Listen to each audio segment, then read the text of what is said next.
तरक्की हासिल की। हजरत उमर का मशार अरब के दूसरे सरदारों में होता था। शुरू में अरब के दूसरे सरदारों की तरह इन्होंने भी इस्लाम की दावत को कबूल नहीं किया, बल्कि इसकी शदीद मुख्तलिफ दादी,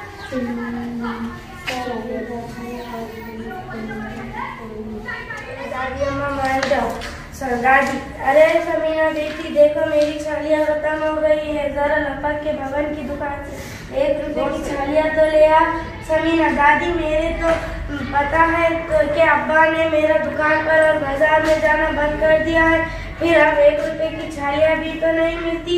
दादी, अरे आग लगे इस महंगाई को, तहमीना से मंगवा लो। तहमीना, दादी मुझे स्कूल के लिए देर हो रही है, समीना रुबीना से मंगवा लो।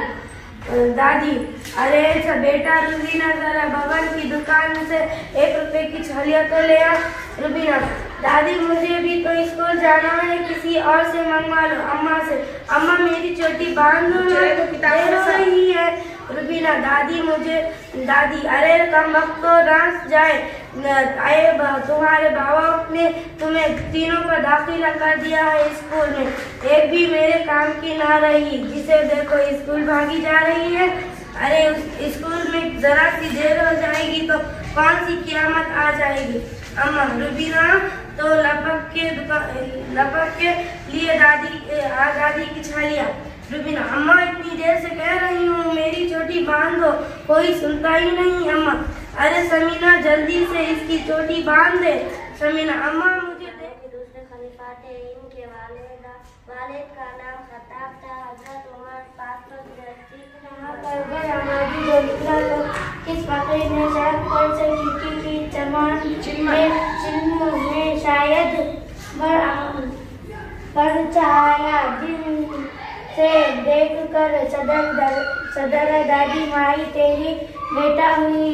मैंने उस फकीर को एक काबिल रहे निसाती पाया, एक मकाम जाया इल्म चितड़े लगाए, बेकिस और बेबसी की जिंदा तस्वीर। मुझे उसकी हालात ज्यादा देखकर बड़ा रहम आया और मैंने उससे कहा कि आ जाओ। सुबह का वक्त था, मैं